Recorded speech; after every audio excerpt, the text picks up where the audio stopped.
మా తండ్రి. చేతులు పెట్టి ఆమె చెప్పండి. ఆమె వాక్యానికి ఉన్న శక్తి ఏంటంటే వాక్యము అర్థము లాంటిది. ఉదయాన్నే మనం మందిరానికి వచ్చేటప్పుడు అందరం అర్థం దగ్గర నిలబడి వచ్చాం. అర్థం ఏం చూపించింది అంటే మన పై రూపాన్ని చూపించింది. పిల్లరా, వాక్యానికి ఉన్న శక్తి ఏమిటి అంటే వాక్యం మనలో ఉన్నటువంటి ఆ బలహీనతలను చూపించింది. మన మనస్సులో ఉన్న బలహీనతలు, మన హృదయంలో ఉన్న బలహీనతలు చూపించింది. సో తర్వాత వాక్యం మనల్ని ఆదరించింది, వాక్యం మనల్ని బలపరిచింది, ధైర్యపరిచింది, వాక్యం మనల్ని హెచ్చరించింది, వాక్యం మనల్ని ఖండించింది, వాక్యం మనల్ని గద్దించింది, వాక్యం మనకి బుద్ధి నేర్పించింది. మనం ఎలా నడవాలో ఎలా నడవకూడదో వాక్యం ఏం చేసింది అంటే హెచ్చరించింది. కనుక మనం వాక్యాన్ని ప్రేమించాలి, వాక్యాన్ని ఘనపరచాలి, వాక్యానికి మనం ఏం చేయాలి అంటే అప్పగించుకోవాలి. పోయిన ఆదివారం నేను చీరాల దగ్గర పిల్లరా లూథరన్ సంఘం అనేటటువంటి ఉంటుంది.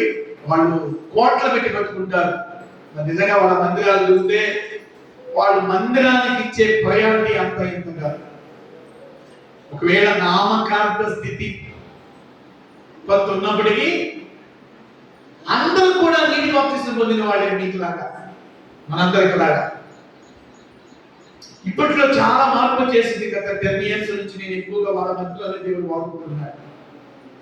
బాప్టిస్ట్ వాళ్ళ మధ్య, లూథరన్ వాళ్ళ మధ్య, ఇక మన పెంతెకోస్తు సంఘాలంటే చెప్పనవసరం లేదు. వాళ్ళ మందిరాలు ₹1,00,000 తక్కువ ఉండవు. ఒక మందిరం నిజంగా పిల్లరా, అలాంటి నామకార్థంగా ఉన్న వాళ్ళ జీవితాల్లో కూడా వాక్యం అంటే వాళ్ళకి ఎంత పిచ్చంటే, పోయిన ఆదివారం నేను పొంకలమర అనే ఊర్లో వాక్యం బోధించడానికి ఆహ్వానించబడితే బాబు పాస్టర్ గారిని చూస్తున్నారు. మరి నేను అక్కడికి ఆహ్వానించబడితే నిజంగా పిల్లగా ఆ వాక్యము చేత వాళ్ళు తాకబడి నిజంగా ఎంత ఏడ్చారో, ఎంత పశ్చాత్తాపడ్డారో. అంటే వాక్యం ఒక వ్యక్తిని తాకినప్పుడు ఖచ్చితంగా వాళ్ళ అంతరంగంలో ఏమొచ్చింది అంటే మార్పు వచ్చింది. వాళ్ళ ఆలోచనలో మార్పు వచ్చింది. యవనస్తులు ఏడ్ చేస్తున్నారు, సిస్టర్స్ ఏడ్ చేస్తున్నారు, బ్రదర్స్ ఏడ్ చేస్తున్నారు. పిల్లగా ఇక మాస్టర్ గారు అయితే ఆ పులిపెట్టి దగ్గర కూర్చుని అన్ని వేసుకుని ఆడటం మొదలు పెట్టారు. అంటే వాక్యంలో ఉన్నటువంటి గొప్ప శక్తి ఏంటంటే మాట్లాడింది. పిల్లగా ఎంతమంది ఉన్నా అంతమందితో మాట్లాడింది. పిల్లగా వాక్యం అయిన తర్వాత అలాగా నేను ప్రార్థనలు నడిపిస్తూ ఉన్నప్పుడు వాక్యం అయిన తర్వాత పాస్టర్ గారికి మైక్ ఇవ్వగానే నేను అలా మోకరించగానే నాకు కూడా దుఃఖం వచ్చేసింది. 10 నిమిషాలు ఏం చేశా. ఆ రోజు మాట్లాడిన సందేశం ఏంటంటే ఇర్మియా గ్రంథం మీద మాట్లాడారు. ఇర్మియా గ్రంథంలో దేవుడు అంటాడు, నా జనులు జీవజల ఓటని వదిలిపెట్టేశారు, నాలో ఏ చెడుతనం ఉందని నా జనులను విసర్జించారు ఇర్మియా అంటాడు దేవుడు. 2వ అధ్యాయంలో మాట్లాడారు.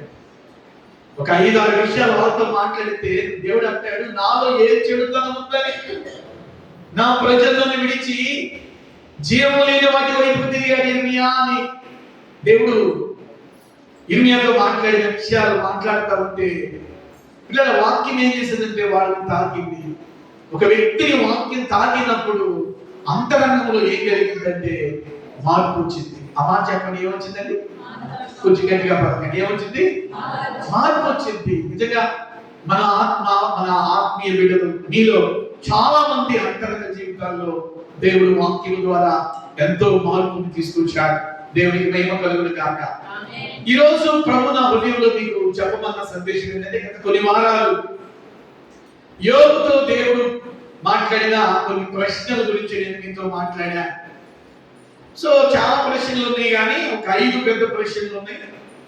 మరి 5 పెద్ద ప్రశ్నలు కొన్ని ప్రశ్నల వరకు నేను మీతో మాట్లాడాను. బహుశా ఎన్ని మాట్లాడాను చెప్పండి? ఎన్ని మాట్లాడాను? 4 ప్రశ్నలు మాట్లాడాను. 5వది కూడా మాట్లాడదాం అనుకున్నాను, కానీ పరిశుద్ధాత్మ దేవుడు నా సందేశాన్ని వేరొక అంశం మీదకి తరం చేశాడు. దావీదు జీవితాన్ని మనం పరిశీలన చేస్తే దావీదు రాజు అయిన తర్వాత పిల్లల ఊరకనే రాజు కాలేదు దావీదు. దేవుని ప్రణాళికలో ఉన్నాడు, దేవుని ఏర్పాట్లో ఉన్నాడు, దేవుని చిత్తములో ఉన్నాడు. అందుకే సౌలు తర్వాత దేవుడు ఏం చేశాడంటే దావీదుని ఎన్నుకున్నాడు. సౌలునేమో ప్రజలు కోరుకున్నారు, దావీదునేమో దేవుడు కోరుకున్నాడు. అర్థమైతే స్తోత్రం చెప్తారా? చెప్పండి హల్లెలూయా. చూడండి, ఎంపిక లేదా ఏర్పాటు. ప్రజలందరేమో మాకు రాజు కావాలి అని సౌలును కోరుకుంటే, సరే ప్రజలు కోరుకున్న 40 సంవత్సరాలు సింహాసనాన్ని అధిష్ఠించే గొప్ప కృపని సౌలుకి ఇచ్చాడు దేవుడు. కొన్ని విషయాల్లో సౌలు తప్పిపోయినందున సౌలును దేవుడు త్రోసేసి బెత్లెహేములో యెష్షీ కుమారులలో 8 మందిలో ఆఖరి వాడైనటువంటి దావీదును దేవుడు కోరుకుంటాడు. సౌలును రాజుగా అభిషేకించింది సమూయేలు. అదే సమయంలో దేవుడు అంటాడు 40 సంవత్సరాల పరిపాలన చాలు. ఈ 40 సంవత్సరాల పరిపాలనలో సౌలు నాకు ఆనందాన్ని కలిగించలేదు, దుఃఖాన్ని కలిగించాడు, సంతోషాన్ని కలిగించలేదు, బాధను కలిగించాడు. నాకు బాధను కలిగించాడు, దైవజనుడైన నీకు బాధను కలిగించాడు సమూయేలు. ఇక ఇంతటితో ఇతని పరిపాలన నేను ఆపేయాలనుకుంటున్నాను. ఇతని తల మీద ఉన్న కిరీటాన్ని బెత్లెహేములో యెష్షీ అనేటువంటి ఒక వ్యక్తి ఉన్నాడు, ఆయనకి 8 మంది కుమారులు ఉన్నారు. 8 మంది కుమారులు ఆఖరి వాడైనటువంటి దావీదును నేను కోరుకుంటున్నాను.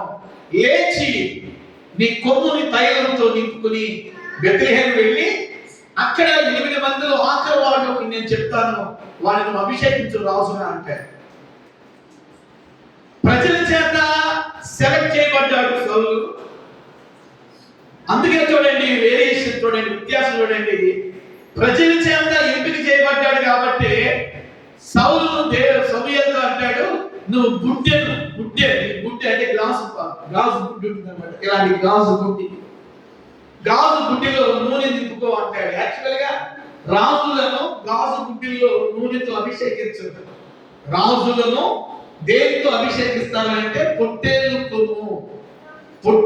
కొమ్ములో తైలం పోసి రాజు పట్టాభిషిక్తుడిగా చేస్తారు. అది ఇశ్రాయేలీయులకు దేవుడు ఇచ్చిన కట్టడ. కానీ సౌలుని దేవుడు సమూయేలుతో పొట్టేలు కొమ్ములో ఉన్నటువంటి నూనె తీసుకెళ్లి అతని తల మీద పోయి మనలా ఎందుకు అనలేదంటే he was selected by people, not God. దేవుని చేత ఎంపిక చేయబడలేదు సౌలు, ప్రజల చేత ఎంపిక చేయబడ్డాడు.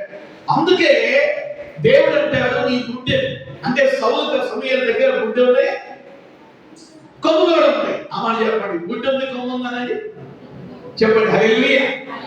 ప్రజల చేత ఎంపిక చేయబడిన వారికేమో గుడ్డిలో నుండి అభిషేకించమన్నాడు. 40 సంవత్సరాల తర్వాత అదే సమూయేలు అంటాడు, నీ దగ్గర కొమ్ము ఉంది కదా, ఆ కొమ్ముని తైలంతో నింపుకొని బెత్లెహేములో ఒకడు ఉన్నాడు, 8 మంది కుమారులు ఉన్నారు అతనికి, అతని కుమారులు ఒక్కరిని రాజుగా అభిషేకించమన్నాడు.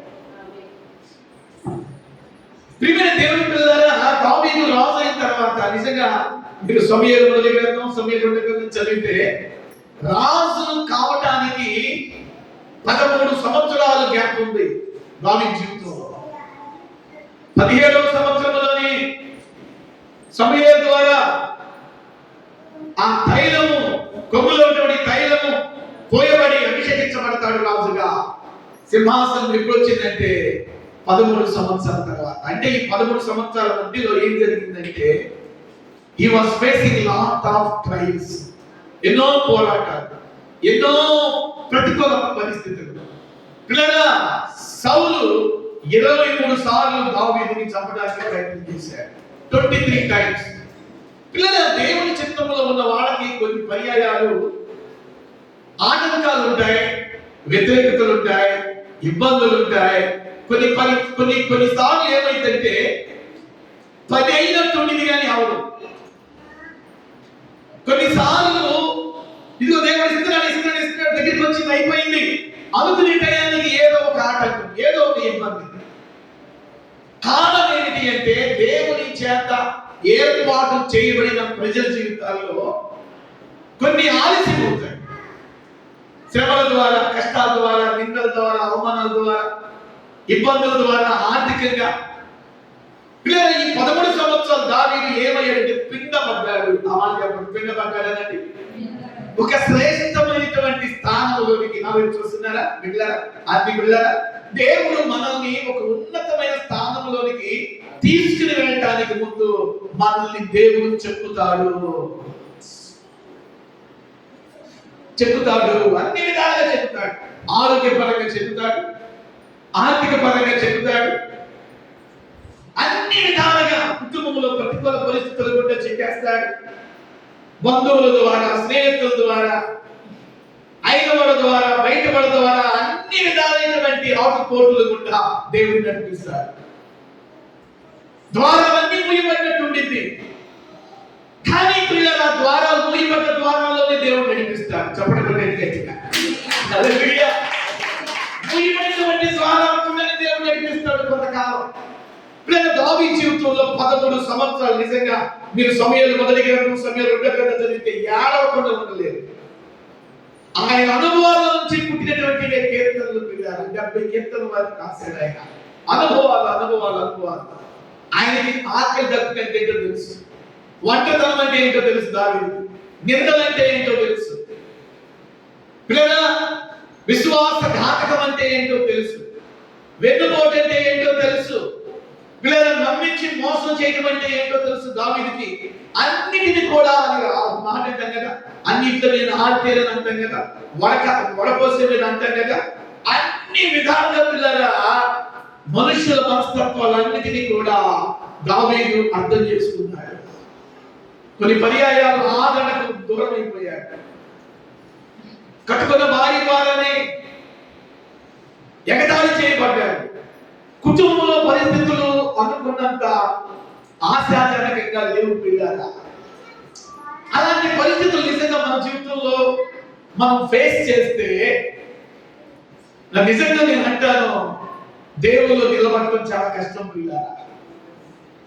దేవుని ఏర్పాటు దావీదు మీద ఉంది కాబట్టి అన్ని ప్రాబ్లమ్స్ మధ్యలో కూడా దావీదుని దేవుడు ప్రొటెక్ట్ చేస్తూ భద్రం చేస్తూ తన నుండి దూరం కాకుండా ఎప్పటికప్పుడు దావీదుని దేవుడు ధైర్యపరుస్తూ, బలపరుస్తూ, హెచ్చరిస్తూ ఫుల్ డైరెక్షన్ ఫ్రమ్ గాడ్, దేవుని నడిపింపును పొందుకుంటూ అంతవరకు దేవుడిలో నిలబడ్డాడు దావీదు.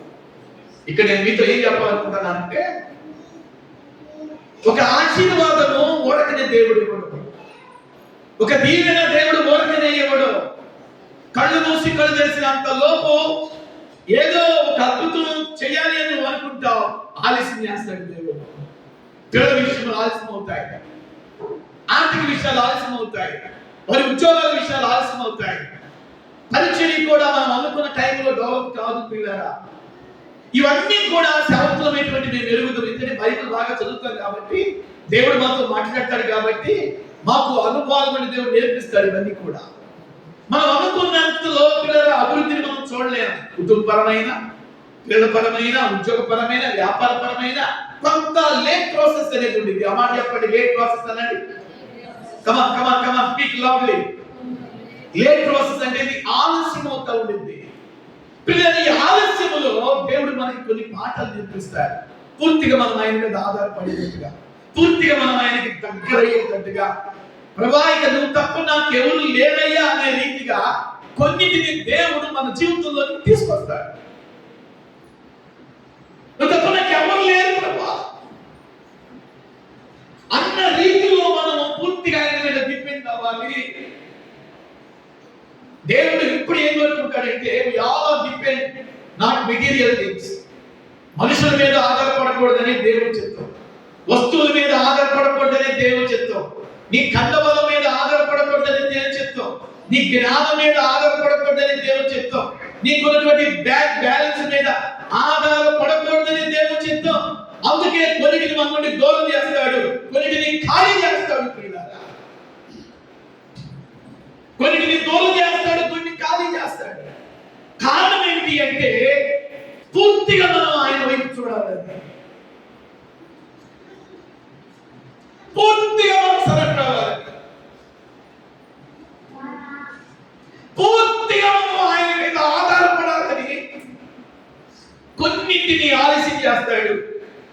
కొన్నిటిని దూరం చేస్తాడు, కొన్నిటిని ఖాళీ చేస్తాడు.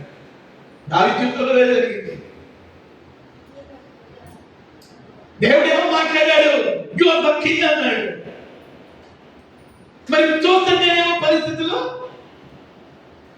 చాలా వ్యతిరేకంగా ఉన్నాయి. దావీదు జీవితంలో 13 సంవత్సరాలు ఓర్చుకున్నాడు, 13 సంవత్సరాలు తట్టుకున్నాడు, 13 సంవత్సరాలు పిల్లగా మౌనంగా ఉన్నాడు. ఒక మాట చెప్పాలి అంటే, కడుపు దించుకుంటే కాళ్ళ మీద పడినట్టుగా తనతో ఎవరైనా బాధ పంచుకుని తన బాధను చెప్పుకుందామంటే తన బాధని అర్థం చేసుకునేంత ఆత్మీయత తన చుట్టూ ఎవరికి లేదు. దావీదు జీవితంలో తన బాధ అంతటి కూడా దేవుడికే చెప్పుకునేవాడు, తన కన్నీరంతా దేవుడికే చెప్పుకునేవాడు. కన్నీటిలో నుండి, బాధల్లో నుండి, ఒంటరితనంలో నుండి, కష్టాల్లో నుండి వచ్చినవే దావీదు కీర్తనలు. వీలాగా మొత్తానికి రాజు అవుతాడు. 30వ సంవత్సరం నుండి రాజ్య కిరీటం తన మీదకి వచ్చింది, రాజవస్త్రాలు వచ్చేసింది, పిల్లల సింహాసనం వచ్చేసింది. సౌలు తర్వాత అద్భుతమైనటువంటి పరిపాలనకు నాంది పలికాడు. ఇప్పుడు ఏం జరిగింది అంటే, తను ఏదైనా ఒక గవర్నమెంట్ ఫామ్ లోకి వచ్చిన తర్వాత ఫస్ట్ ఫోకస్ దేని మీద పెడతారంటే ఆర్మీ మీద ఫోకస్ పెడతారు. కాంగ్రెస్ గవర్నమెంట్ అయినా బీజేపీ గవర్నమెంట్ అయినా అది నేషనల్ విజన్ అన్నమాట. ఒక దేశంలో ఒక ప్రభుత్వం ముందు అగ్రంగా నిలబడింది అనుకో, ఒక పార్టీ, వాడు ఫోకస్ అంతా కూడా దేని మీద పెడతారంటే ఫస్ట్ ఫోకస్ ప్రయారిటీ ఆర్మీని బలం చేసుకుంటారు. ఆర్మీకి చాలా ఖర్చు పెడతారు, ఆర్మీకి నిధులు పంపిస్తారు. ఎందుకంటే ఒక దేశం క్షేమంగా ఉండాలి అంటే ఆ దేశము దేని మీద ఆధారపడింది అంటే ఆర్మీ మీద. మన భారతదేశం ఇంత సమాధానం ఇప్పుడు ఉందంటే బోర్డర్లో జవాన్లు ఉన్నారు, ఆర్మీ వాళ్ళు ఉన్నారు, సెల్యూట్ చేయాలి మన వాళ్ళకి. నాకు ఇద్దరంటే ఇష్టం అండి. ఒకళ్ళు ఆర్మీ వాళ్ళు, రెండోదిగా రైతులు. వీళ్ళకి మనం ప్రార్థన చేయాలి. వీళ్ళగా మన ఒక ఆర్మీ ఫ్రెండ్, నాకు ఫ్రెండ్ ఉన్నాడు, ఆయన వీడియో పెట్టాడు. వీడియో పెడితే 2 కాళ్ళు పగిలి రక్తం కారుతుంది, నవ్వుతున్నాడు. Pastor please pray for me. నేను పాకిస్తాన్కి ఇండియాకి మధ్య బోర్డర్లో ఉన్నాను, ప్రార్థన చేయమని వాట్సాప్ లో మెసేజ్ పెట్టాను. అంటే పిల్లలు నిజంగా వాళ్ళ త్యాగం, భార్య, పిల్లలు, కుటుంబం ఉంటాయి వాళ్ళకి, కానీ దేశం అంటే ప్రేమ. సో ఒక దేశం క్షేమంగా ఉంది అంటే ఆర్మీ మీద డిపెండ్ అయ్యింది ఆ దేశం. దావీదు కూడా రాజు అయిన తర్వాత ఆర్మీని బలపరుచుకున్నాడు. ఆర్మీని, ఇజ్రాయెల్ దేశపు సైన్యాన్ని బలపరుచుకుంటూ వచ్చి ఆయన సమూయేలు 2వ గ్రంథం 23వ అధ్యాయంలోకి వచ్చేసరికి 36 మంది బలాఢ్యులను తనకి ఏర్పాటు చేసుకున్నట్లుగా మనకు అక్కడ కనబడింది. ఈ 36 మంది బలాఢ్యులు ఎవరై అంటే వీళ్ళు ఆర్మీ వాడు కాదు, వీళ్ళు బోర్డర్లో ఉండి యుద్ధాలు చేసేవాడు కాదు. ఈ 36 మంది ఎవరై అంటే దావీదుని కంటికి రెప్పలా కాపాడుకునేవాడు. లిజన్, ఈ సమూయేలు 2వ గ్రంథం 23వ అధ్యాయంలో 36 మంది బలాఢ్యుల గురించి రాయబడింది. ఈ 36 మందిలో విశేషత ఏమిటి అంటే ఈ 36 మంది బలాఢ్యులను దావీదు ఎంపిక చేసుకుంటారు. వీళ్ళ పని ఏంటంటే నిద్రపోతున్నా దావీదుకి కాపలా ఉండాలి, అన్నం తింటున్నా దావీదుకి కాపలా ఉండాలి, పిల్లలు అతడు వాష్రూమ్కి వెళ్ళినా కూడా దావీదుకి కాపలా ఉండాలి, అతడు బయటికి ఎలా వెళ్తున్నా కూడా అతనికి కాపలా ఉండాలి. ఈ 36 మంది నా వైపు చూడండి అమ్మా, నా వైపు చూడండి. ఈ 36 మంది కూడా 3 భాగాలుగా దావీదు చుట్టూంటారు. 3 జోన్స్ గా ఉంటారు 36 మంది. మొదటి భాగంలో 3 యోధులు ఉంటారు, రెండో భాగంలో 3 యోధులు ఉంటారు, మిగిలినటువంటి 30 మంది 3వ భాగంలో ఉంటారు. First row, second row, third row. మీకు అర్థమయ్యేటట్టు చెప్పాలంటే first compartment, second compartment, third compartment. అంటే మొదటి కంపార్ట్మెంట్ లో ముగ్గురు ఉంటారు అన్నమాట. దావీదు చుట్టూ ఉంటారు వీళ్ళు. వీళ్ళు ఎవరైనా అంటే 30 మంది కంటే కూడా శ్రేష్టమైనటువంటి యోధులు. రెండో కేటగిరీలో ఇంకొక ముగ్గురు ఉంటారు. ఆ ముగ్గురు కూడా మొదటి కంటే కొంత బెటర్ అన్నమాట. 30 మంది కంటే కొంత బెటర్. మూడవ జోన్లో 30 మంది ఉంటారు. అంటే దావీదుని ఈ 36 మంది ఏం చేస్తారంటే కంటికి రెప్పలా కాపాడుకుంటారు. ఏడ కూడా, దోమ కూడా దావీదు మీద వాలకుండా చూసుకుంటారు.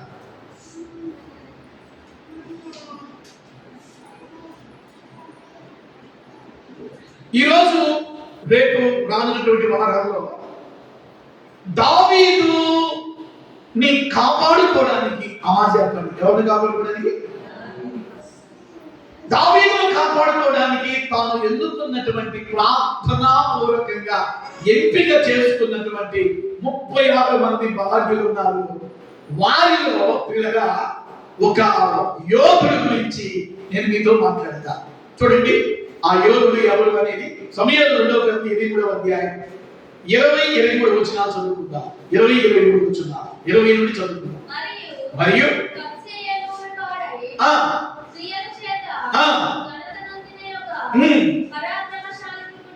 పరాక్రమశాలికి పుట్టిన యెహోయాదా కుమారుడైన బెనాయా ఒకడు ఉండెను. ఇతడు మోయాబీల సంబంధులకు ఆ ఇద్దరు శూరులను హతము చేసెను. మరియు మంచు కాలమున బయలువెడలి బావిలో దాగిన ఒక సింహమును చంపివేసెను. ఇంకను సౌందర్యవంతుడైన ఒక ఐగుప్తీయును చంపెను. ఈటె ఉండగా బెనాయా దుడ్డు కర్ర తీసుకొని వారి మీదకు పోయి వారి చేతిలోని ఈటె ఊడలాగి దానితో వానిని చంపెను. జాగ్రత్తగా వినండి. 20 వచనాల్లో ఎంత అద్భుతమైన మాటలు గురించి రాయబడ్డాయో. ఈ కార్యములు యెహోయాదా కుమారుడైన బెనాయా చేసినందున ఆ ముగ్గురు బలాఢ్యులలోను అతడు పేరు పొంది గనుడాయను.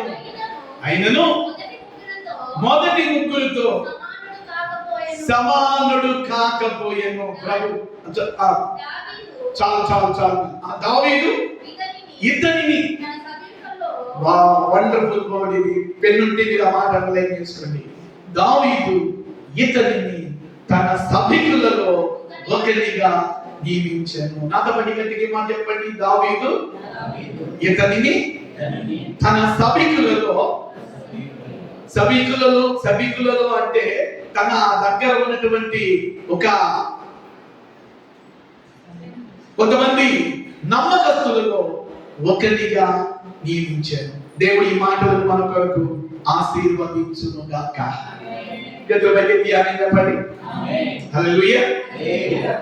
సమయం లేనందున ఎవరు ఈ బెనాయా అనే దాని గురించి నేను మీకు ఇంట్రడక్షన్ ఒక 5 నిమిషాలు నేను మీకు చెప్పి నేను ముగిస్తాను ఈ సందేశం. వచ్చే వారం నుండి అతని జీవితంలో ఒక 5 పాఠాలు నేను మీకు నేర్పిస్తాను. అతని జీవితంలో ఉన్నటువంటి 5 పాఠాలు ఖచ్చితంగా మన జీవితంలో ఉండాలి అని ప్రభు కోరుతూ ఉన్నాడు. సో ఈ బెనాయా అనేటటువంటి వ్యక్తి ఎవరు అంటే ఇశ్రాయేలు దేశంలో యెరూషలేము అనేటటువంటి ఒక పట్టణం ఉంది. ఆ పట్టణానికి సుమారుగా 110 కిలోమీటర్ల దూరంలో ఈ బెనాయా నివసించినటువంటి ఊరు ఉంది. ఆ ఊరి పేరు కూడా పరిశుద్ధాత్ముడు రాశాడు 20వ వచనంలో. ఏంటి ఆ ఊరి పేరు? కబ్సెయేలు. ఆ మాట చెప్పండి, కబ్సెయేలు అనండి. కొంచెం ఆయన తిరగకపోయినా మీరు పలకండి, అది మీకు ఆశీర్వాదం. ఈ బెనాయా ఏ ఊరుకు చెందిన వాడు అంటే కబ్సెయేలు అనేటువంటి ఊరుకు చెందినవాడు. ఇది ఒక మాటలో చెప్పాలి అంటే ఒక చాలా చిన్న పల్లెటూరు. పిల్లల ఎంత చిన్న పల్లెటూరు అంటే ఎలాంటి సౌకర్యం లేనటువంటి ఊరు అన్నమాట. ఆర్థికంగా కానీ టెక్నాలజీ పరంగా కానీ చాలా లో కేటగిరీలో ఉన్నటువంటి ఊరు ఇది. ఏ ఊరది? కబ్సాయేల్ అనే ఊరు. ఈ ఊరు యెరూషలేముకి 110 కిలోమీటర్ల దూరంలో ఉంటుంది. పిల్లల ఆ ఊర్లో ఉన్న వాళ్ళందరూ కూడా చాలా నిరుపేదలు అని చరిత్ర చెబుతుంది. నిరుపేదలే కానీ ఆ ఊర్లోనంట ప్రజలందరట దేవుడంటే చాలా గౌరవము, దేవుడంటే చాలా భయం అంట. చరిత్ర హిస్టారికల్ నేను చదివాను కాబట్టి చెప్తున్నా. చాలా చిన్నూరే, పేదరికంగా నలిగిపోతున్నారు, అన్ని విధాలుగా నలిగిపోతున్నారు, కానీ దేవుడంటే వాళ్ళకి భయం, దేవుడికి వచ్చిన జ్ఞానంతో నింపబడిన ఊరంట కబ్సాయేల్ అనే ఊరు. ఎన్నిక లేనటువంటి ఆ ఊరిలో నుండి దేవుడు ఒక యవనస్తుని యెరూషలేముకు పంపించాడు. ఎందుకు పంపించాడు అంటే దావీదు ఆర్మీలో పిల్లరా ఒక సభ్యుడిగా చేరడానికి దేవుడు కబ్సాయేల్ అనే ఊరు నుండి యెరూషలేముకు దేవుడే బెనాయాను పంపించినట్లుగా చరిత్ర చెప్తుంది. బెనాయా తండ్రి ఎవరై అంటే అక్కడే రాయబడింది, ఒక పరాక్రమశాలి అంట. అసలు పరిశుద్ధాత్మ దేవుడు వాళ్ళ నాన్న గురించి రాసిన మాట ఏంటంటే, మరియు కబ్సాయేలు ఊరి వాడైన క్రియల చేత ఘనత పొందిన ఒక పరాక్రమశాలికి పుట్టిన యెహోయాదా కుమారుడైన బెనాయా. ఈ బెనాయా గురించి పరిశుద్ధాత్మ దేవుడు వాళ్ళ తాత గురించి రాశాడు, వాళ్ళ నాన్న గురించి రాశాడు. పరిశుద్ధాత్మ దేవుడు ఎప్పుడు కూడా ఆయన ఫుల్ క్లియర్ కట్ గా ఉండాలి. ఆయనకి వంశవృక్షం. వాళ్ళ తాత గురించి రాయబడిన మాట ఏంటంటే పరాక్రమశాలి అంట. వాళ్ళ నాన్నేమో యాజకుడు అంట. చూడండి, యెహోయాదా తాత ఏమో పరాక్రమశాలి అంట, యెహోయాదా ఏమో యాజకుడు అంట. చరిత్ర చెప్తుంది. యాజకుడు అంటే ఎవరు? ప్రజలకి దేవుడికి మధ్య యాజకత్వం చేసేవాడు. ఒక యాజకుని కడుపున పుట్టిన వాడు బెనాయా. తాతేమో యుద్ధవీరుడు, పరాక్రమశాలి, తండ్రి ఏమో యాజకుడు. అలాంటి వారి కడుపున పుట్టాడు బెనాయా. ఒక మారుమూల ప్రాంతంలో పుట్టిన వ్యక్తిని దేవుడు ఏం చేశాడో తెలుసా? రే బాబు, నువ్వు ఇక్కడ ఉండడానికి లేదు, నీ స్థానం ఏంటంటే ఈ ఊర్లో కాదు, నువ్వు ఎక్కడ ఉండాలో తెలుసా? దావీదు 36 మంది బలాఢ్యులలో, దావీదు 36 మంది బలాఢ్యులలో 3వ వరుసలో ఒక యోధుడుగా నీ ఉండాలి. చప్పటి కొట్టండి గట్టిగా, హల్లెలూయా హల్లెలూయా. అది దేవుడు ఆ కబ్సాయేల్ అనే ఊరు నుండి ఈ బెనాయాను తీసి ఎక్కడ పెట్టాడో తెలుసా? దావీదు 36 మంది బలాఢ్యులలో 2వ వరుస లేదా 3వ వరుసలో ఉన్నటువంటి సైనికుని లేదా బలాఢ్యుడి స్థానంలో బెనాయాను దేవుడు పెట్టాడు. సో బెనాయా గురించి ఒక 5 మాటలు నేను మీకు వచ్చే ఆధారంగా చెప్పడానికి ముందు బెనాయా అనే మాటకి అర్థం చెప్పి నేను ముగిస్తాను. బెనాయా అనేటటువంటి మాటకి అర్థము ఏమిటి అంటే యెహోవా కట్టును, యెహోవా కట్టును. ఆ మాట 3 సార్లు పలకండి, బైబిల్ మూసేసి. యెహోవా కట్టును అనండి. యెహోవా కట్టును, యెహోవా కట్టును. బెనాయా అనేటటువంటి వ్యక్తికి ఆ పేరుకి అర్థం చెప్పి నేను ముగిస్తాను. వచ్చే వారం నుండి అర్థంలో మనం నేర్చుకోవాల్సిన 5 అద్భుతమైన పాఠాలు ఉంటాయి. ఈ బెనాయా అనే మాటకి అర్థము యెహోవా కట్టును, కట్టును, కట్టును. మన దేవుడు ఎలాంటి దేవుడు అంటే, నా చూడండి, మన దేవుడు మనల్ని కట్టేటటువంటి దేవుడు. హల్లెలూయా హల్లెలూయా. మన విశ్వాసాన్ని కడతాడైన, మన భక్తిని కడతాడైన, మన ప్రార్థనని కడతాడైన, దేవుడితో సంబంధాన్ని కడతాడైన, నీ భర్త జీవితాన్ని కడతాడు ఆయన, నీ భార్య జీవితాన్ని కడతాడు ఆయన, నీ పిల్లల జీవితాన్ని కడతాడు ఆయన, నీ సంఘాన్ని ఆయన కడతాడు. ఆయన సేవకులమైన మమ్మల్ని కడతాడు ఆయన, మా పిల్లల్ని కూడా కడతాడు ఆయన, మా ఆత్మీయ పిల్లలైన మిమ్మల్ని కూడా దేవుడు కడతాడు అంటున్నాడు.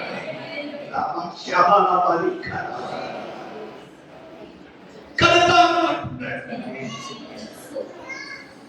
I will build my daughter. మనల్ని కడతాను అంటున్నాడు ఆయన.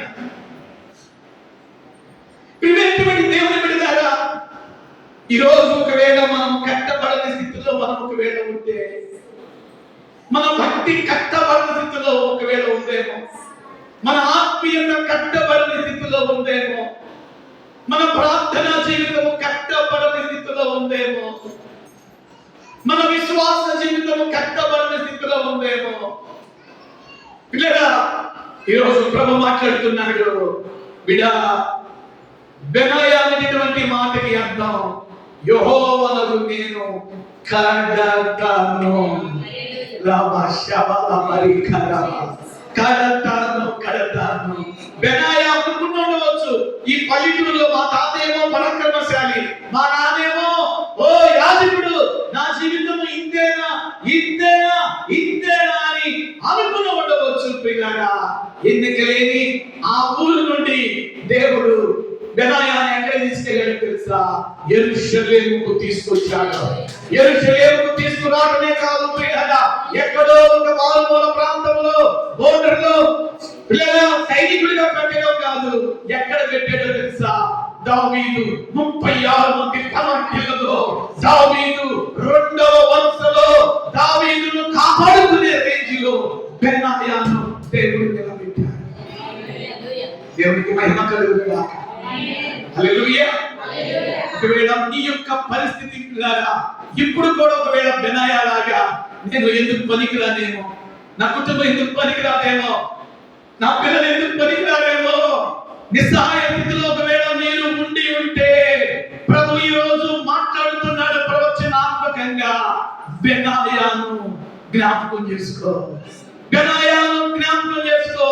బెనాయాను నేను ఎక్కడ నిలబెట్టానో తెలుసా?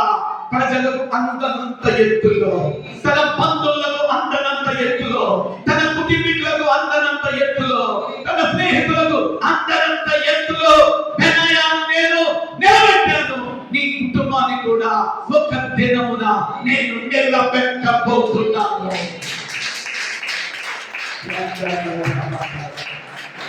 హల్లెలూయా, హల్లెలూయా. దేవుడు ఒక వ్యక్తిని ఉన్నత స్థానంలో నిలబెట్టడానికి ముందు ఏం చేస్తాడంటే ఆ వ్యక్తిని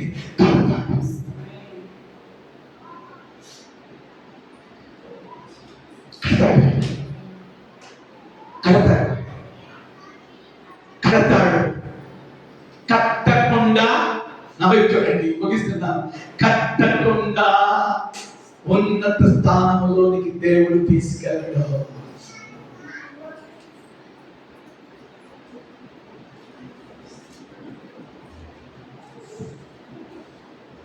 మిమ్మల్ని కడతాడంటే కుమ్మరి చేతిలో మట్టి మొత్తుండింది, కొమ్మరి చేతిలో మట్టి మొత్తుండింది. ఆ మట్టి మొద్ద చూడడానికి మట్టి మొద్దే మనకు కనబడింది. మనం అనుకుంటాం, నేను స్పష్టంగా చూశాను కుమ్మరి నేర్పడుతున్నాను, చాలా సార్లు దగ్గర చూశాను. పక్కనున్న వాళ్ళ కూడా తెలియదు ఏం చేస్తున్నాడు.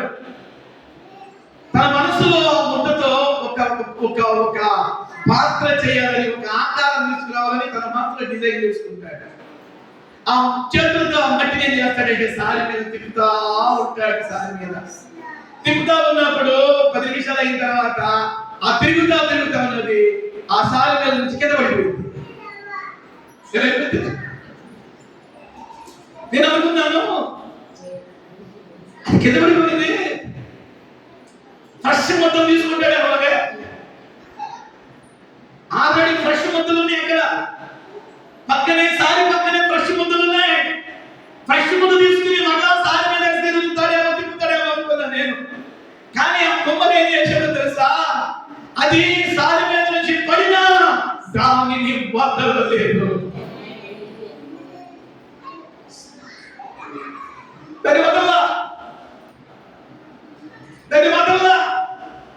దాన్ని ఏం చేశాడు? మరలా పట్టుకున్నాడు, మరలా సారి మీద పెట్టాడు, తిప్పుతా ఉన్నాడు, మరలా 10 నిమిషాలు అయిన తర్వాత మరలా పడింది. నేను అనుకున్నాను పుస్తకం పడుతుంది, ఇంకో మంచి బుక్ తీసుకుంటాడేమో అనుకున్నాను. నేను 3వసారి కూడా నేను నిజం చెప్తున్నాను పిల్లలని కళ్ళారా చూశాను. ఆ యొక్క కుమ్మరి ఏం చేశాడంటే మొదటిసారి పడినా మరలా బుక్ తీసుకుని సారి మీద పెట్టి తిప్పాడు. 2వసారి పడినా సారి మీద తిప్పాడు. 3వసారి పిల్లగా పడబోతున్న లేకి ఈసారి ఏం చేశాడంటే చేయడం పెట్టాడు.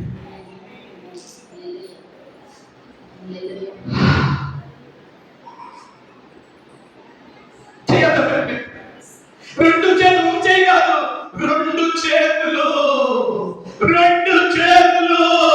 ఆ మట్టి ముద్ద కొరకు 2 చేతులు పెట్టి ఆ పక్క ఈ పక్క పెట్టి ఇక పడతలేదు. తిప్పాడు. తన మనసులో ఒక పాత్ర రూపము వచ్చే వరకు సారి మీద తిప్పుతూ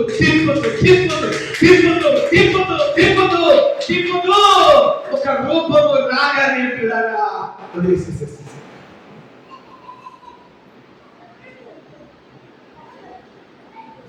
వదిలిన తర్వాత అది పడతల్లా. ఎంత ఫాస్ట్ గా తిప్పుతున్నా పడతల్లా. విచిత్రంగా తిప్పుతున్నాడు సారి మీద. నేను అనుకున్నాను ఇంత ఫాస్ట్ గా చూడండి, ఆ కుమ్మరికి ఒక రూపము వచ్చే వరకు వేగం పెంచాడు, తిప్పే వేగం పెంచాడు. ఒకసారి పడింది, 2సారి పడింది, 3వసారి పడకుండా వదిలిపెట్టాడు. ఇంకా వేగం పెంచుతున్నాడు.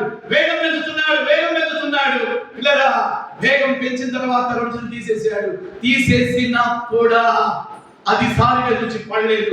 ఎందుకంటే అప్పటికే సారి మీద నిలబడటము ఆ పాత్ర అలవాటు చేసుకుంది. దేవునికి మహిమ కలుగును గాక. హల్లెలూయా. చివరికి లేదా ఆ పాత్రను సారి మీద నుండి దించాడు.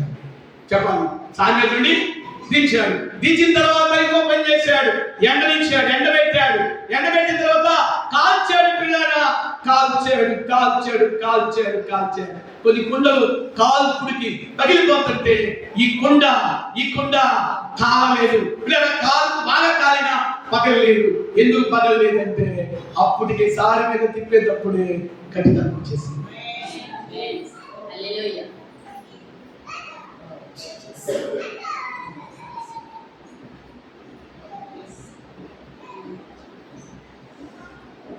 మిమ్మల్ని కూడా ఆ కుమ్మరి ఆ పాత్ర ఎలాగైతే కట్టాడో సారి మీద మిమ్మల్ని కూడా నా దేవుడు కడతాను అంటున్నాడు. మీ విశ్వాసాన్ని కడతాను అంటున్నాడు. మీ ఆత్మీయతను కడతాను అంటున్నాడు. మీ భక్తిని కడతాను అంటున్నాడు. మిమ్మల్ని పడకుండా కడతాను అంటున్నాడు. సంగముతో ఆత్మ చెప్పుచున్న మాట నా ఆత్మీయ పిల్లలైన మీరందరూ విందురుగాక. దేవుడికి స్తోత్రం చెప్పండి. హల్లెలూయా. మీ కుటుంబాన్ని నా దేవుడు కట్టాలని నా ప్రార్థన. మీ భర్తల జీవితాలు కట్టబడాలని నా ప్రార్థన. మీ భార్య జీవితాలు కట్టబడాలని నా ప్రార్థన. మీ పిల్లల జీవితాలు కట్టబడాలి, వాక్యములో కట్టబడాలి, ఉపదేశంలో కట్టబడాలి, పిల్లల దైవ చిత్తంలో కట్టబడాలి, దేవుని ప్రేమలో కట్టబడాలి, పరిశుద్ధమైన జీవితంలో కట్టబడాలని సేవకునిగా నా ప్రార్థన. దేవుని చిత్తమై ఉన్నది. తల వంచండి, ప్రార్థన చేసుకుందాం. బెనాయా అనే మాటకి అర్థం, లేచి నిలబడండి. బెనాయా అనే మాటకి అర్థం యెహోవా కట్టును